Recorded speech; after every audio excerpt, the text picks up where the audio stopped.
안녕하세요, 메시입니다. 금일 3월 24일 국내 야구 분석입니다. KBO 준비하였습니다. 우선 첫 번째 경기 하나 이글스 vs LG 트윈스 경기입니다. LG는 임창규 카드로 연승에 도전합니다. 작년 14승 3패 3.42로 생애 최고의 해를 보냈던 임창규는 시범 경기에서도 좋은 투구를 과시한 바 있습니다. 특히 하나 상대로 5이닝은 확실히 막아낼 수 있는 투수라는 점이 이번 경기에서도 강점으로 내세울 수 있는 부분일 듯합니다. 전날 경기에서 하나의 투수진을 맹폭하면서 8점을 득점한 LG의 타선은 작년 최강의 타선이 여전히 살아있음을 증명해 보였습니다. 특히 류현진을 완파했다는 게 팀 타선의 사기 상승에 큰 도움이 될 듯합니다. 3이닝을 퍼펙트로 막아낸 불펜은 상대적으로 한 차원 우위에 있습니다. 하나는 펠릭스 페냐를 내세워 반격에 나섭니다. 작년 11승 11패 3.60으로 자신의 역할을 충실히 해냈던 페냐는 한 시즌을 확실히 책임져줄 수 있는 투수임을 증명한 바 있습니다. 문제는 작년 LG 상대로 QS가 한계점인 투수였고 유독 시즌 초반이 좋지 않은 문제가 있다는 점입니다. 전날 경기에서 엔스 상대로 우수한 찬스를 날려버리면서 2점을 득점하는데 그친 하나의 타선은 시범 경기에서 보여준 모습이 그야말로 신기루임을 증명해버렸습니다.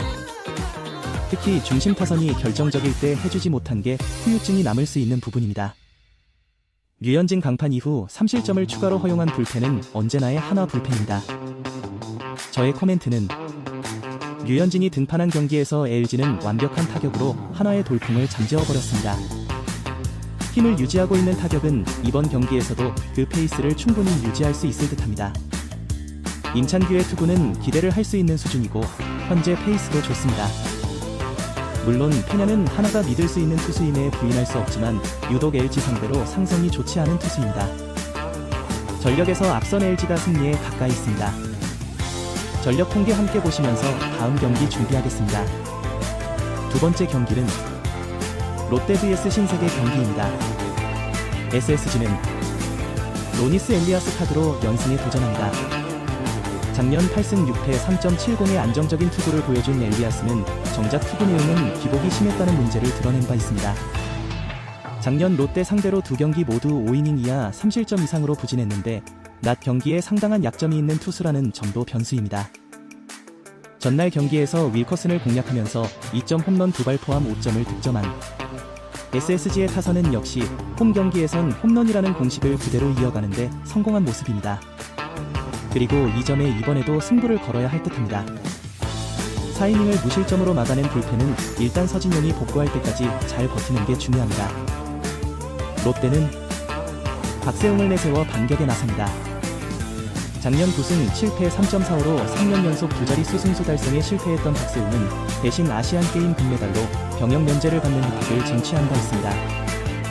작년 SSG 상대로 첫 등판을 제외하면 나머지 등판은 모두 6이닝 이상 2실점 이하로 강한 모습을 보여주었는데 해가 떠 있을 때 투구 내용이 좋다는 점도 기대를 걸게 하는 포인트입니다.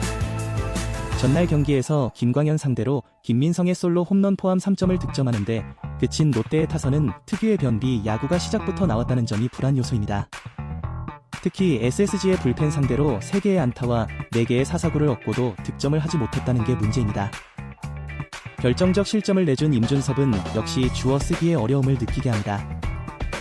나의 코멘트는 SSG는 홈런 2발이 승부를 갈랐습니다.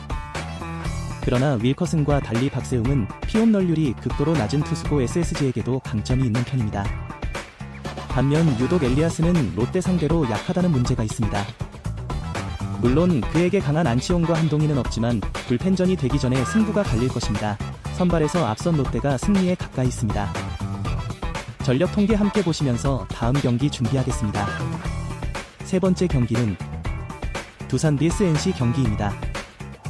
NC는 신민혁이 연승을 위해 마운드에 오릅니다. 작년 선발과 구원을 오가면서 5승 5패 3.98의 성적을 남긴 신민혁은 어느새 팀 투수진의 중심 중 한 명으로 성장한 상황입니다. 특히 작년 전반기에 두산 상대로 강점을 보여준 투수이기 때문에 QS 이상의 투구도 기대해 볼 수 있을 것입니다. 전날 경기에서 알칸타라에게 철저하게 막혀있다가 두산의 불펜을 무너뜨리면서 권희동의 동점 솔로 홈런 포함 4점을 득점한 NC의 타선은 역시 홈에서 강한 특징을 유감없이 보여준 바 있습니다. 이번 경기도 이 점에 승부를 걸어야 할 듯합니다. 2이닝을 4안타 1실점으로 간신히 버틴 불펜은 작년 초반에 비해 안정감이 살짝 떨어지는 느낌이 있습니다. 두산은 브랜든 와델이 시즌 첫 선발로 나섭니다. 작년 18경기에 등판해 11승 3패 2.49의 훌륭한 성적을 보여준 브랜든은 알칸타라와 함께 최고의 원투펀치라고 해도 과언이 아닐 정도였습니다. 작년 NC와 전적은 없었지만 NC가 좌완에게 강하다는 점이 변수로 작용할 수 있습니다. 전날 경기에서 하트와 임정호 상대로 3점을 득점하는데 그친 두산의 타선은 시범 경기 때 보여준 공격력이 전혀 나오지 않았다는 게 문제입니다. 특히 상위 타선의 부진은 여러모로 아플 것입니다. 2.2이닝 4실점으로 팀 승리를 날려버린 불펜은 이 팀의 이번 시즌 전망을 크게 어둡게 하는 포인트일 듯합니다. 나의 코멘트는 전날 경기는 두산의 시범 경기력이 얼마나 허상이었는지 그리고 불펜의 문제가 여전하다는 걸 드러낸 경기였습니다. 특히 팀 사기 상승을 위한 김태견 비용이 대실패로 돌아가고 정철원이 비디오 판독에 흔들려 무너진 후유증이 클 듯합니다. 신민혁과 브랜드는 선발로서 쇼다운을 보여주겠지만 후반에 유리한 건 NC로 보입니다. 뒷심에서 앞선 NC가 승리에 가까이 있습니다. 전력 통계 보시면서 다음 경기 준비하겠습니다. 네 번째 경기는 삼성 vs KT 경기입니다. KT는 윌리엄 쿠에바스가 개막 투수로 마운드에 오릅니다.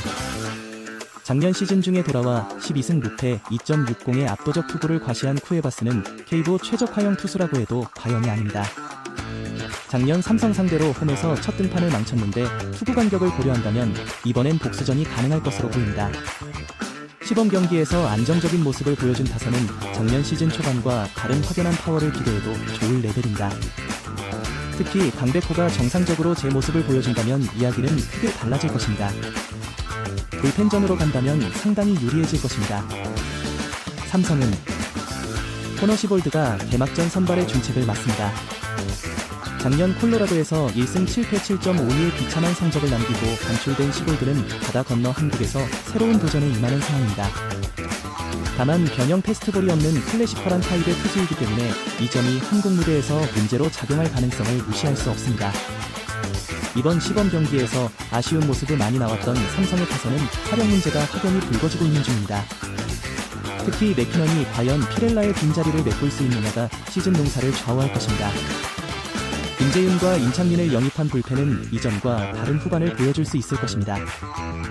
나의 코멘트는 최근 드러난 KT의 전력은 작년 초반의 악몽을 재현하지 않을 것으로 보입니다. 물론 삼성 역시 시즌에 대한 준비는 잘 해왔지만 코너 시볼드는 동양 야구에서 통할 수 있는 변형 패스트볼은 가지고 있지 않은 투수고 쿠에바스는 KBO에서 손꼽히는 외인 투수이기도 합니다. 삼성의 강력한 불펜은 이기고 있어야 의미가 있습니다. 전력에서 앞선 KT가 승리에 가까이 있습니다. 전력 통계 함께 보시면서 다음 경기 준비하겠습니다. 다섯 번째 마지막 경기는 키움 vs 기아 경기입니다. 기아는 양현종을 내세워 연승에 도전합니다. 작년 시즌 9승 11패 3.58의 성적으로 2014년부터 이어온 두 자릿수 승수 행진이 끊긴 양현종은 서서히 나이가 느껴지고 있는 중입니다. 작년 키움 상대로 5번 등판에서 한 경기를 제외하면 무적의 투구를 보여주었는데 특히 홈에서 절대적으로 강했다는 점은 기대를 걸게 하는 포인트입니다.